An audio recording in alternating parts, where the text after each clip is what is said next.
Aqui no Corpo em Prosa você vai encontrar uma diversidade de corpos, trocando informações e desejando muita merda.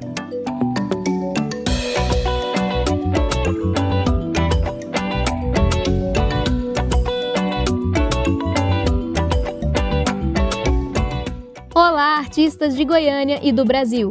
Eu sou Ana Domitila. Eu sou o Gustavo Castro. Sejam todos bem-vindos. Está começando o 9º e último episódio da primeira temporada do podcast Corpo em Prosa, realizado pelo Corpo Cênico Basileu França. Somos um grupo de pesquisa e investigações teatrais vinculado à Escola do Futuro Basileu França. Devido à pandemia, expandimos nossos horizontes artísticos. Performances audiovisuais, curta-metragens, documentários curtos e podcasts fizeram parte dessa nova etapa do nosso grupo. E tudo isso você pode acompanhar nas nossas redes sociais, @Corpo Cênico no Instagram e no YouTube. Antes de mais nada, gostaríamos de agradecer pela audiência durante essa temporada experimental.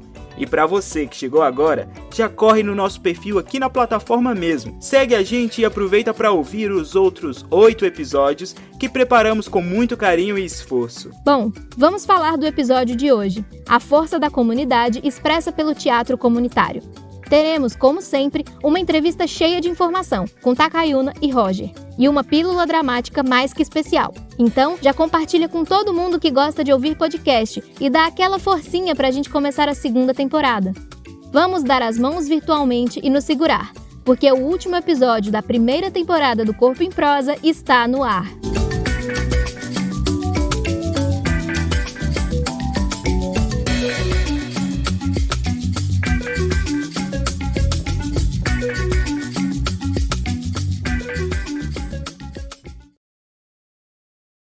Antes de iniciarmos a conversa de hoje, precisamos entender um pouco sobre a importância do teatro comunitário para as comunidades, mas também entender sobre o que seria uma comunidade. Teatro comunitário e teatro popular são a mesma coisa? Respondendo a essas perguntas, já podemos dizer que o teatro comunitário não tem sua origem em um lugar ou período histórico específico. Na verdade, ele sempre esteve presente, desde as primeiras comunidades humanas até os dias de hoje. Afinal, se pensarmos no significado da palavra comunidade, é um conjunto de pessoas que habitam o mesmo lugar, que pertencem ao mesmo grupo social, com o mesmo governo, cultura e histórias comuns. Então as comunidades se formam desde o início da nossa existência aqui na Terra? Parece até exagero pensar que o teatro comunitário pode ter seu surgimento junto com o início da existência humana, mas se pensarmos que cada comunidade, tribo, aldeia, seja lá como vocês queiram chamar, tem suas próprias ideias e culturas diferentes, o teatro comunitário existe desde os primórdios como uma das formas de expressão artística desses conjuntos de pessoas. É claro que nossos antepassados não tinham uma consciência sistematizada de suas expressões culturais, muito menos do termo teatro comunitário, que veio surgir muito tempo depois. O interessante é que, como a gente falou lá no episódio sobre Teatro das Origens, e se você não ouviu, já coloca na lista para ser o próximo que vai escutar. Esse tipo de teatralidade tinha o objetivo de expressar as necessidades, valores e filosofias de cada comunidade, como uma forma de manifestar essa união comunitária através da arte. Sendo assim, o teatro comunitário não é feito por atores, porque as pessoas envolvidas estão ali para expressar quem são. Esse lugar de fala é o que vai dar vida ao espetáculo. E afinal, como podemos entender um ponto de vista sem deixarmos o outro falar, não é mesmo? Exatamente. É justamente por isso que o teatro comunitário é diferente do teatro popular, porque esse segundo tenta representar os gostos e culturas de uma sociedade em geral. O teatro comunitário tem uma perspectiva mais fechada, é feito pela comunidade, para a comunidade e na comunidade. Mas isso não significa que esse teatro não possa acessar outras camadas ou grupos. A princípio, o teatro comunitário é feito a partir da perspectiva de um conjunto de pessoas que compartilham a mesma realidade social, vivências, fazeres e histórias no seu cotidiano. Como toda arte, ela pode ser transposta para outros espaços e ainda assim manter sua essência. Sobre esse tema, Augusto Boal pode ser considerado um dramaturgo referência para estudos mais políticos sobre essa arte teatral.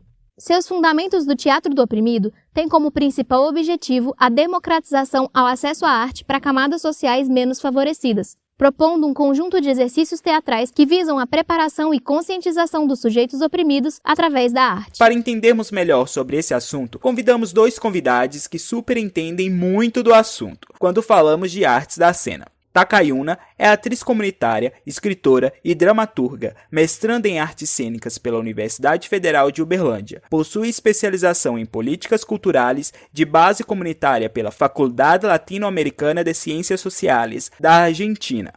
Roger é mestrando em artes pelo IFG, graduado em licenciatura plena em artes cênicas pela UFG, atualmente é coordenador e facilitador teatral na Associação Sociocultural Cidade Livre e ator na CIA de Teatro Cidade Livre. Para conduzir essa prosa boa, contamos com nosso colega Carlos Eduardo, que realizou a entrevista pelo WhatsApp.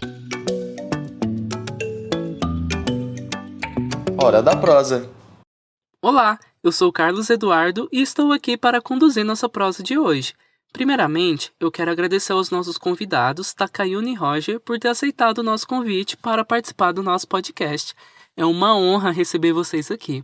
Para a gente começar a nossa conversa, eu gostaria que vocês falassem um pouco para os nossos ouvintes sobre a experiência de cada um com o teatro comunitário e qual a importância para vocês desse teatro comunitário.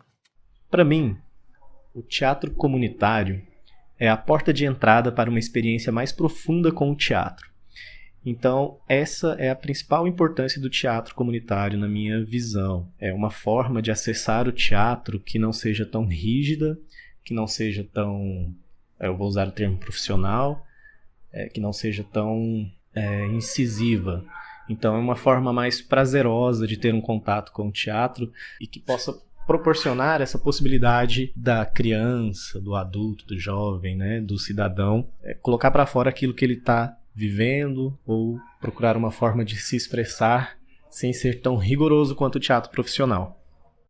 Meu encontro com a arte começa desde a infância, por ser filha de artistas. Minha família sempre foi muito ligada à música, e isso foi potencializado quando eu fui para a escola. Então, na escola eu sempre fiz teatro na escola, fiz teatro na igreja, e ainda na adolescência eu comecei a participar de alguns grupos de teatro, comunitários ou não comunitários, né? E onde eu trabalhei como atriz, como professora. No Brasil, como oficineira, ou como diretora de espetáculos teatrais comunitários, eu trabalhei em Aparecida de Goiânia, Aragoiânia, Senador Canedo, Bonfinópolis, Rio Verde, com o coletivo Justina, que é o coletivo de arte comunitária ancestral, que atualmente eu participo.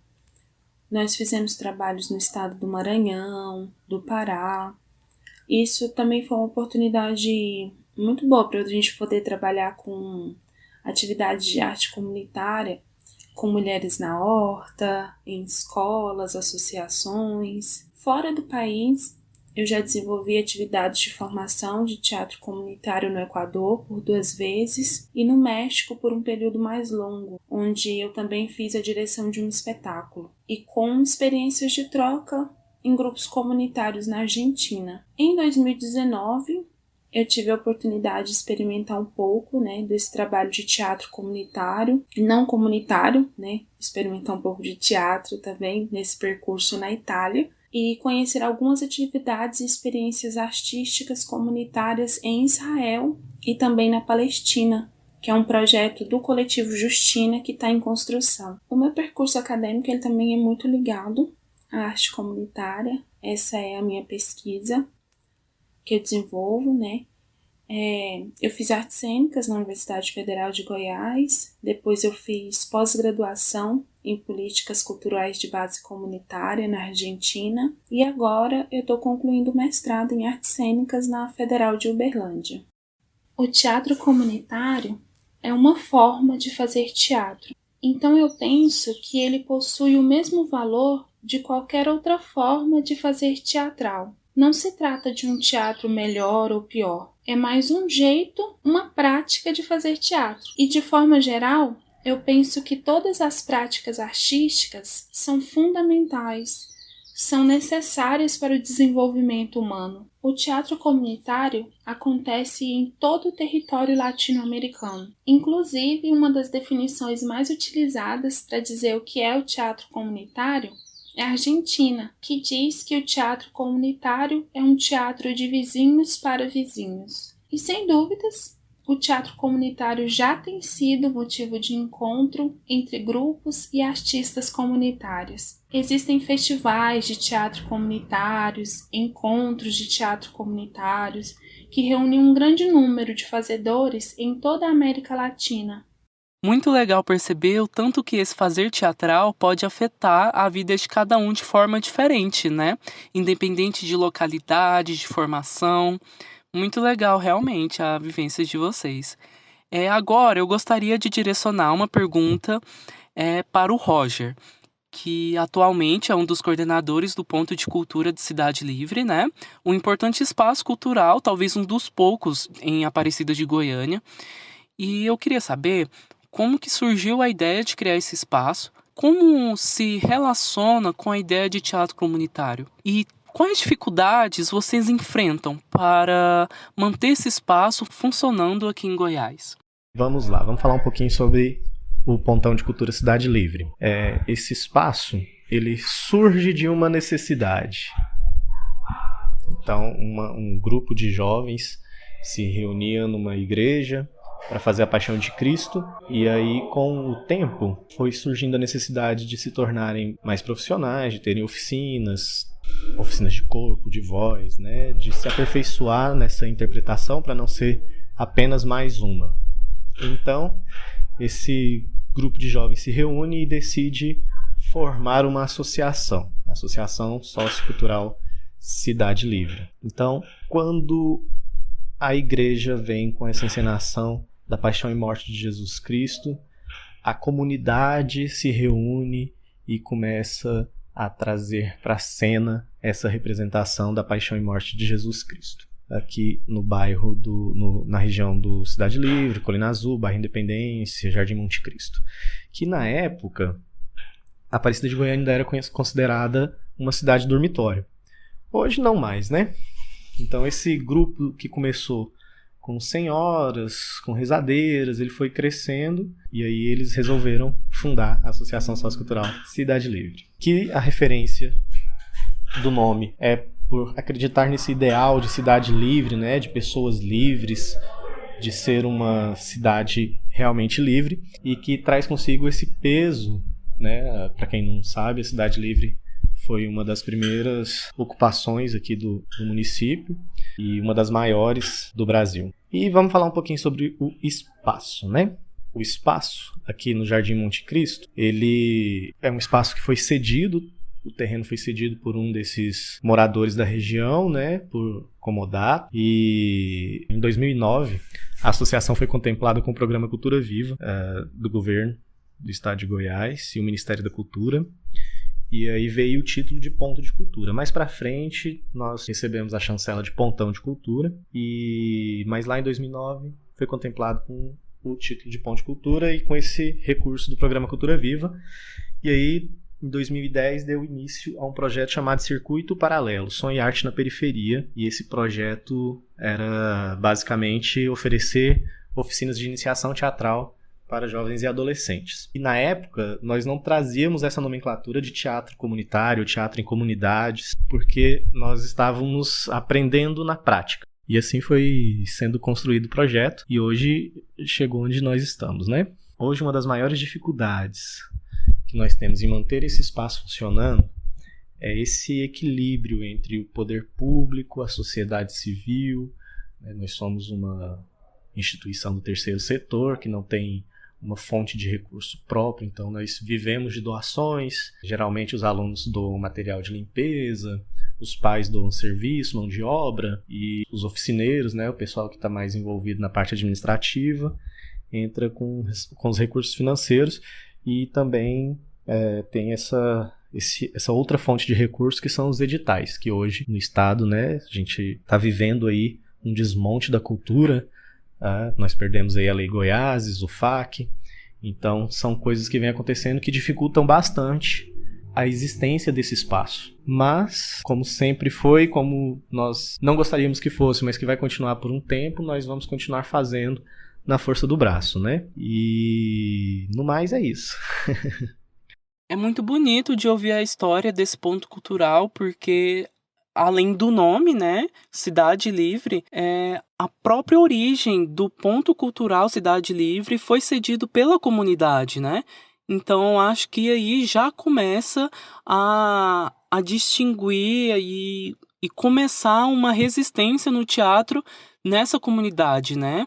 E eu acho isso super importante e super mega legal, assim, arrasaram mesmo. Agora, eu gostaria de direcionar a pergunta para a Takayuna, que tem uma formação acadêmica em cima do teatro comunitário, né? E eu queria perguntar para ela se existe alguma técnica específica do teatro comunitário e se o teatro do oprimido pode ser considerado uma base teórica para o teatro comunitário. Como são diversas as comunidades, também são diversas as técnicas teatrais utilizadas por elas. Então, o grupo ou o artista pode ou não trabalhar com o teatro do oprimido. Penso que isso vai muito do movimento, do desejo, do que se pretende montar, qual a experiência artística que se deseja agregar ao trabalho, se vai ser teatro de bonecos, se vai ser de máscaras. Faz todo sentido, Takayuna. Cada comunidade, né, faz parte de uma região, de uma necessidade, de um expressar diferente, né? Então, especificar uma base para cada uma delas é muito complicado, né? Porque cada uma delas vai ter uma forma de se comunicar diferente, né? Realmente faz todo sentido. Bem, nossa conversa está chegando ao final, mas antes eu gostaria que cada um de vocês deixasse um recado para nossos ouvintes, falando um pouco sobre os seus projetos para o futuro, como encontrar vocês nas redes sociais e afins. Bom, antes de mais nada, eu gostaria de agradecer o convite para participar do Corpo em Prosa. É sempre um prazer conversar um pouco sobre o teatro comunitário, essa troca de experiências e conversar mesmo, né? Saber um pouco mais. E os nossos projetos para o futuro. Em 2018, nós recebemos uma doação da prefeitura de um terreno para a construção de uma nova sede. Esse é o nosso projeto principal, recente, ultimamente, é o que nós estamos respirando nesses últimos tempos, é a construção dessa nova sede, porque nós temos que devolver o terreno, né, que foi cedido pela moradora, e construir um novo espaço mais amplo, com mais salas e com a possibilidade de atender mais pessoas. E você pode encontrar o Ponto de Cultura Cidade Livre, o Pontão de Cultura Cidade Livre, a Associação Sociocultural Cidade Livre nas redes sociais.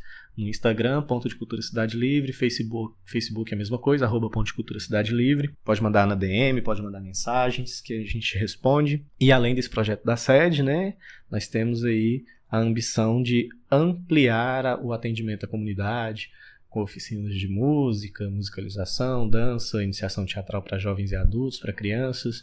E o nosso foco em todas as áreas é o teatro em comunidades, porque nós entendemos que não adianta pensar em profissionalização, agora, porque é um primeiro contato com as artes. Então, muitas vezes, hoje nós temos depoimentos de crianças que passaram aqui em 2010, 2009, que estão fazendo fisioterapia, fazendo direito, fazendo outros cursos, porque esse não é o foco da instituição, não é formar atores e atrizes, é preparar a pessoa para a vida.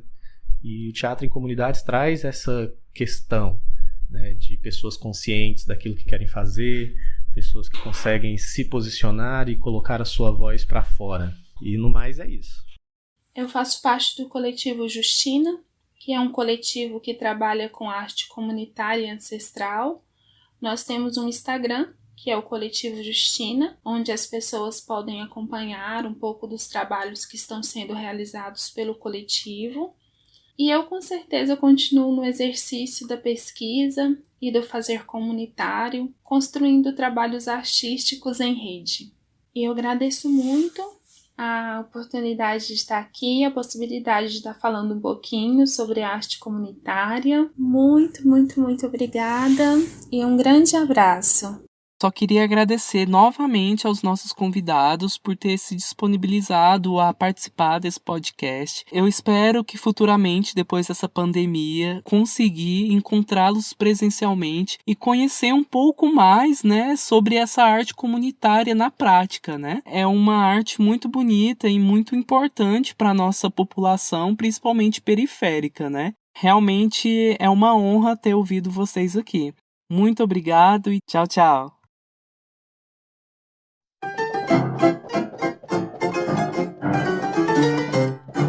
Dica de hoje.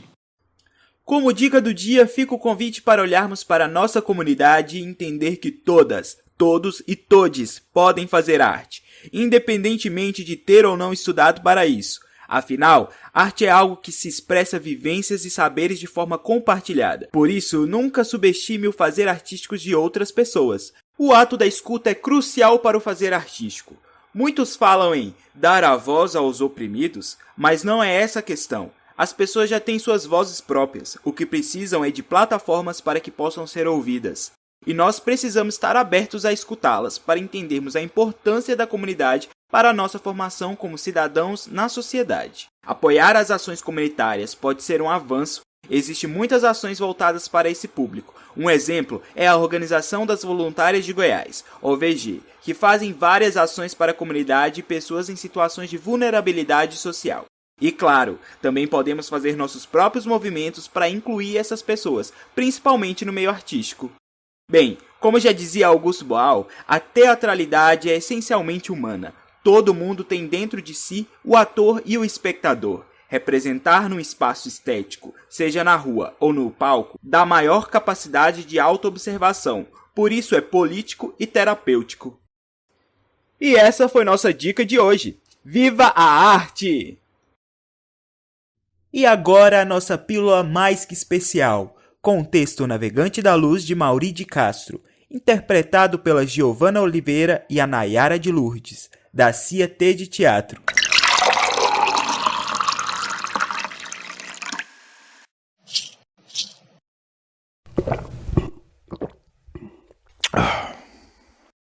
Pílula dramática.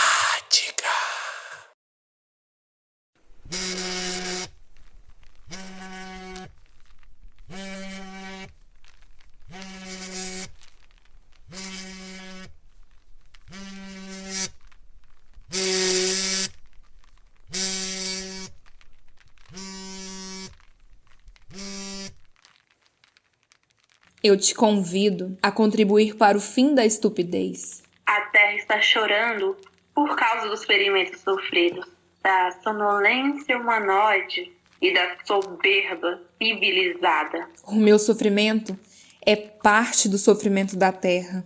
A minha voz é seu eco, minha música, seu gemido. Procuro seres ecológicos e não pessoas que falam de ecologia. A natureza é você. O meio ambiente é você.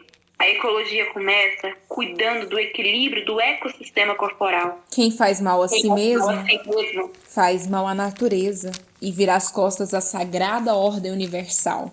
A vida não é um encontro com a estupidez. O progresso não justifica a destruição. Como não comemorar todos os dias se a vida é a melhor ideia de Deus? Como não agradecer com cantos e danças, com silêncio e felicidade? Tomara que o homem de hoje pare de torturar suas crianças e de convertê-las em seres reprimidos, incapazes de dar e receber amor, perambulando pela vida, carentes de ternura, desnutridas de afeto. Tomara que o homem de hoje pare com toda discriminação e todo tipo de preconceito. Tomara que o homem de hoje pare de torturar suas crianças e de convertê-las em seres reprimidos, incapazes de dar e receber amor, perambulando pela vida, carentes de ternura, desnutridas de afeto.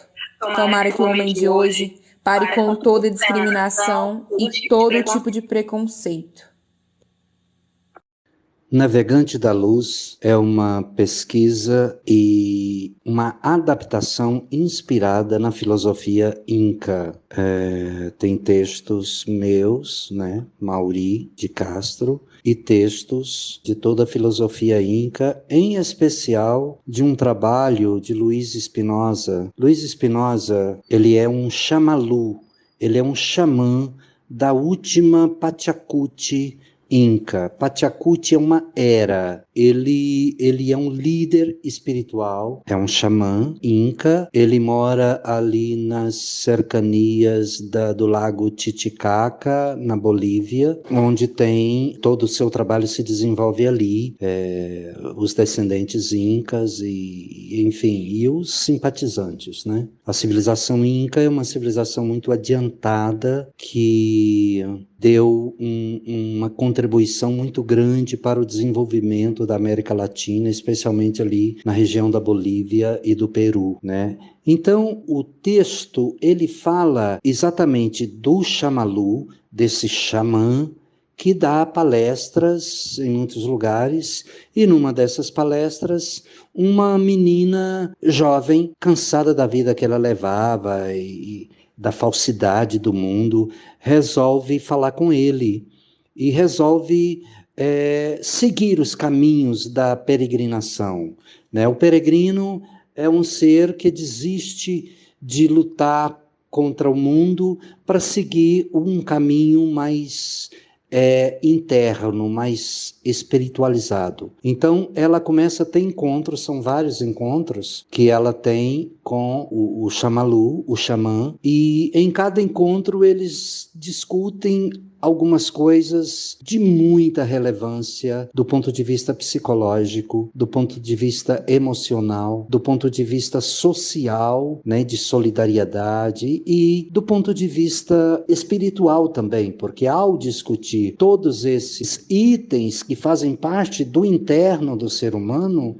automaticamente o ser humano em si conscientizando se eleva também espiritualmente. E trata-se disso. Cada encontro deles, eles discutem um tema e é um aprendizado assim maravilhoso. E é nisso que, grosso modo, resume a peça Navegantes da Luz. Caraca, mas esse episódio de hoje tá o máximo, né, Gustavo? Com certeza! Eu queria ficar aqui ouvindo mais 1000 horas sobre esse assunto. É uma pena que temos que partir. Ah, não precisa ficar chateado. Nossa primeira temporada pode ter chegado ao fim, mas com certeza muitas outras virão. Ah, e se você quiser colaborar, sugerir temas ou contar pra gente o que achou de cada um dos episódios do podcast Corpo em Prosa, é só acessar nossas redes sociais, @Corpo Cênico no Instagram e no YouTube. O Corpo em Prosa fica por aqui, mas esperamos vocês para mais uma temporada cheia de aprendizados sobre o teatro, arte e o maravilhoso mundo das artes da cena. Até a próxima! Até mais! Apresentação: Ana Domitila e Gustavo Castro. Roteiro: Carlos Eduardo e Ana Domitila. Direção e orientação pedagógica: Hélio Frois. Edição do episódio: João Vitor Sanori. Entrevistados: Takayuna e Roger. Entrevistador: Carlos Eduardo. Pílula dramática. Texto pesquisa: Navegantes da Luz, de Mauri de Castro. Interpretação: Cia T de Teatro, na voz de Giovana Oliveira e Nayara de Lourdes. Coordenação da Pílula Dramática: José Guilherme e João Vitor Sanori. Trilha sonora: Est Road, de Ketsa. Design gráfico: Ana Domitila. Narração de créditos: Adam Souza. Uma produção Corpo Cênico Basileu França. Professores do Corpo Cênico: Eduardo Babugem, Flávio Honorato, Hélio Frois e Vanessa Croft. Coordenação do Corpo Cênico: Luciano Lima.